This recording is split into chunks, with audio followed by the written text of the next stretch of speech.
Hello everyone. In this video, we'll learn how to create a chatbot workflow and we'll go over all the basic functionalities. So let's get started. So you need to scroll down again and find the WhatsApp API drop down. Here, you'll go to the chatbot section. Now you need to click on create new chatbot. You can give your chatbot a name. For example, it could be customer support bot.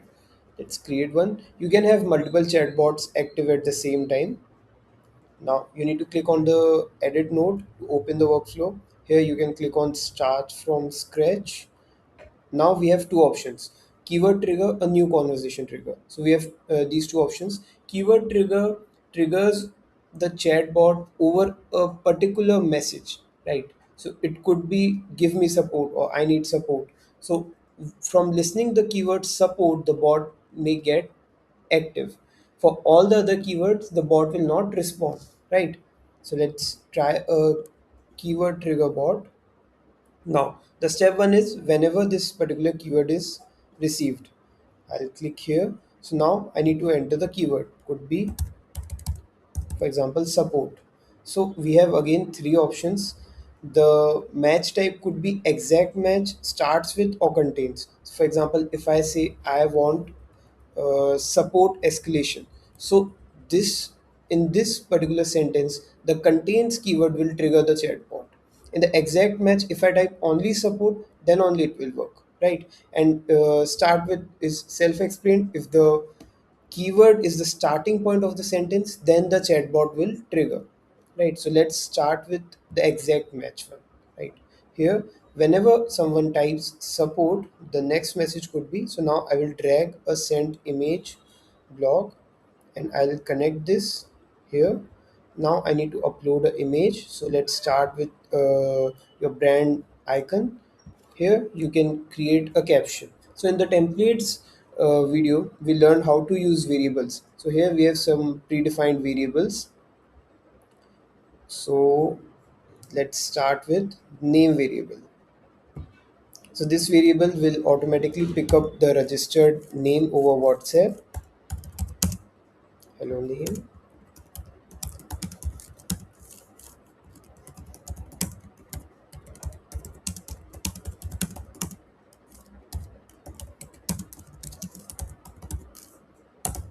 like that. Now I'll save the bot. So now the workflow is saved till here. I'll go back.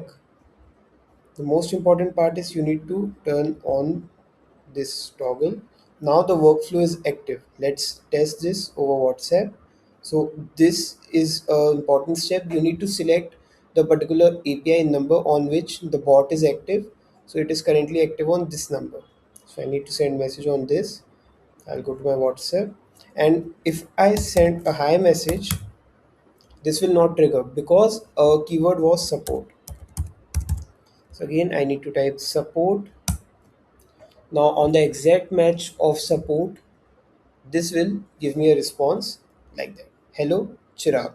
So the variable is doing its job, picking up the first name of the user, and here is a message. So let's make this a little more complex. I'll again go to the edit node workflow. Here, let's make a more complex bot.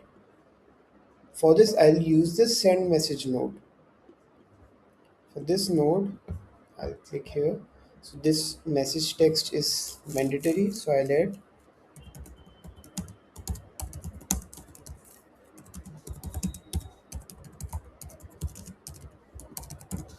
here. So now we can add up to three buttons. First could be raise a ticket. Second could be get ticket update.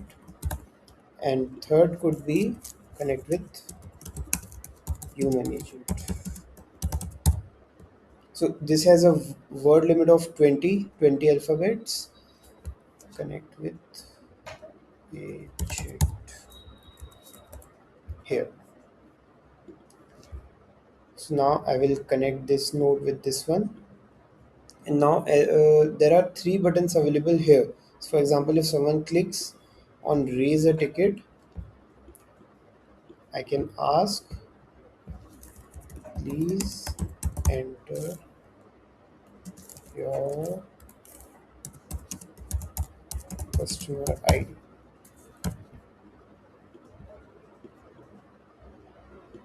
Connect this. And don't forget to save the workflow after every update. The changes are saved. So let us try this again. I'll go to my WhatsApp. I'll type support.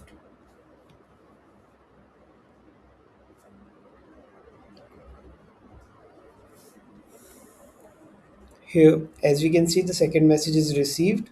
Please choose from the following options. Now we have three buttons as we created. The response is with raise a ticket. So now it should ask me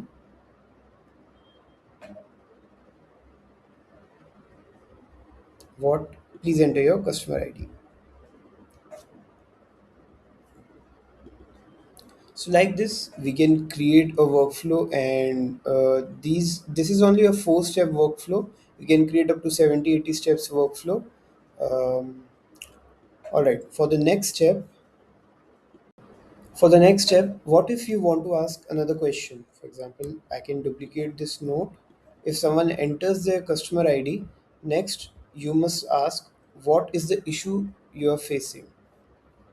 Please share your issue. Right. Now, at this point of time, if you connect it with this node, it will directly ask both the questions. So I'll show why this doesn't work. I'll go to the WhatsApp again. Let's test it again after every change.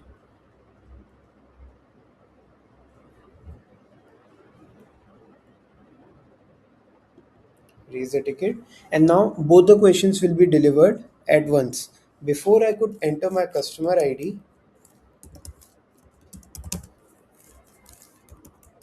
it is asking again, what is your issue?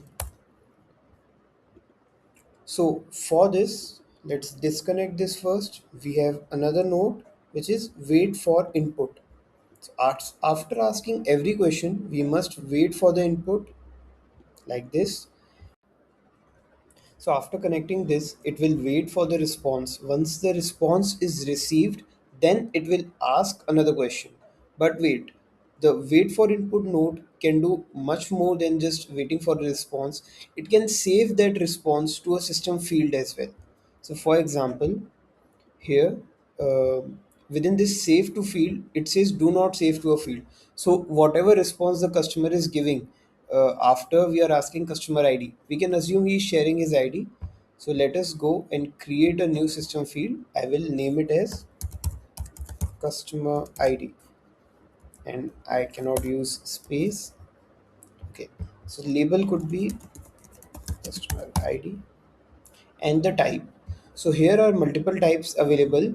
If a customer is giving a response to a question, for example, we are asking what issue you are facing, then it is a text input. It could be multiple lines, it could be numbers as well. Then we will use a string type. And if we are asking a phone number, then we can use the phone variable just like that. If we are asking customer ID, and in my case, the customer ID is in numerical digits, not in a string format. So I can go for a number field, and I will create this field. So now the field is there, customer ID. So whatever the customer respond to this question, it will be saved as customer ID here, and then it will ask another question. Please share your issue. I'll just repeat the same process. I'll clone the node here, and I need to create another system field. This could be customer issue, right? So in the next question, we are asking what issue you are facing, and we will save that response again to this variable. And then finally, I will send another text here, and I will connect it with this. Now we will use variable. So for example, okay, name your customer ID is okay. So the variable that we are going to use is customer ID. So two curly brackets open, customer ID. This is what we have created, and we gave this the name. And your issue is, I can just go back and check. The name of the field is customer issue, right?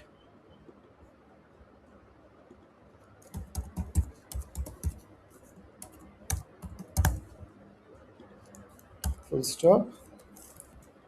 Our team will connect with you shortly.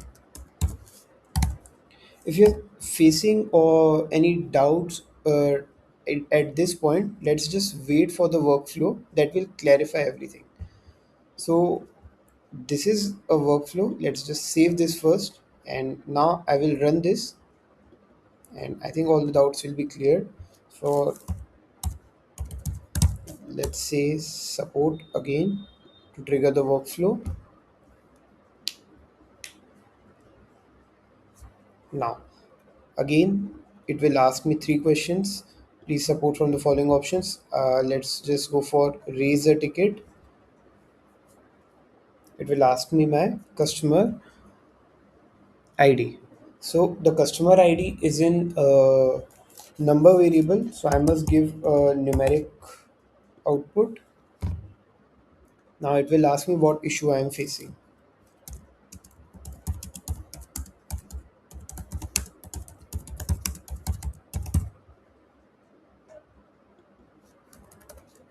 So for example, if I'm facing an issue, I will enter here. Now in the body it says, okay, Chirag, your customer ID is this, and your issue is want to onboard another number. Our team will connect with you shortly. So all the output that I'm giving here, it will save them as a variable, and it now it is cross checking. So here in the text, let's just view it once again. The customer ID is saved as the customer ID variable. The customer issue is saved as the customer issue variable, and now you can use this data. So we are saving the customer output here as well. And in the next video, we will see why this feature is so useful. We will share this data to your internal CRM, or we can export this exact customer input to Google Sheets as well. So this will help us with the integration part. Right now you can use this, you can test and create a workflow on your own. So this is not just for the support purpose. So after knowing the features, you can use your creative brain and create marketing, or for example customer escalation workflows. That's it.